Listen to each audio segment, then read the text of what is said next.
talk about in Tennessee and Josh Heupel in a hiring that was widely panned. The locals hated it. Now he's the greatest coach ever.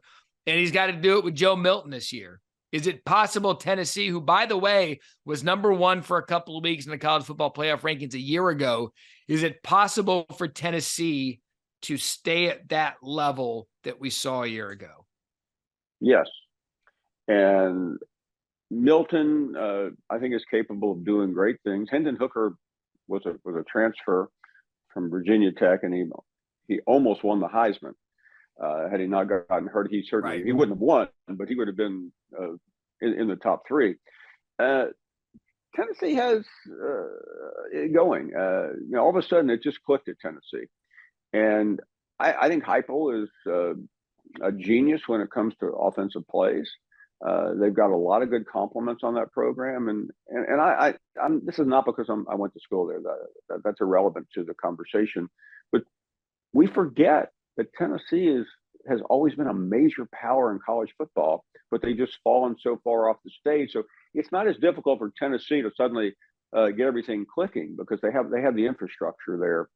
And now they're starting to make tremendous inroads on the recruiting trail. They need to follow it up, though. You don't need to go from a record-breaking year and a huge bowl win and slip back to 8-4. But I don't think they will. I don't think they will. I don't either. And they've got Georgia at the end of the season, Matt, which is one of the biggest games of the year in the SEC.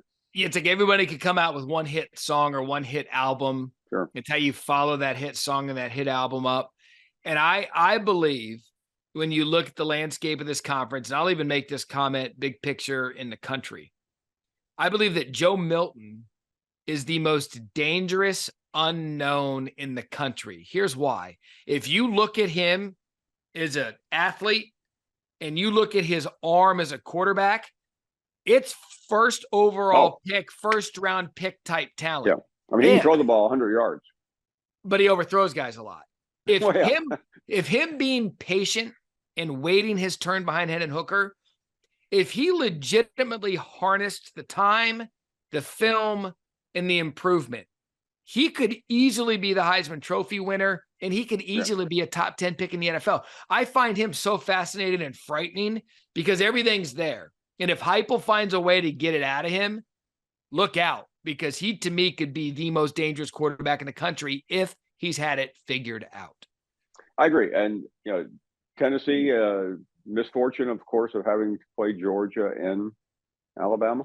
They have a tricky game early, Matt, against Florida. They get the all-time break with the non-conference game, the first game against Virginia. I mean, they could win that game by 30 or 40 points. But I do think Florida will be a little bit uneasy because there's so much history there. The great Fulmer Spurrier days of the 90s, right. and last year, even beating Florida, as bad as they turned out to be, was cathartic for Tennessee to finally get over that hump. And they're feeling pretty good in Knoxville too, because they got slammed by the NCAA the other day, but basically it comes down to writing a check. I mean, it just doesn't matter. And I mean, the only guy who lost that is the guy who should have lost, and that's Jeremy Pruitt, who got only a 6-year show cost. Yeah, and there's some scholarship reduction. There's an $8 million fine, which basically amounts to a couple of bowl games. But they won't do postseason bans, and they won't punish the players that weren't there when all of this was going down. And so that was a big deal. Yeah, and Tennessee can move past all of this. That's what makes them dangerous to me. You can move past everything that was kind of looming during the Pruitt era.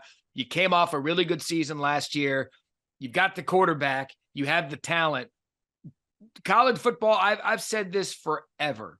College football is at its best when you have the current powers that are really good, but you add in Tennessee, you add in Miami, you add in Florida State, and you add in USC. When those 4 teams are dominant, in addition to what's out there now, is when I believe college football is at the height of its powers.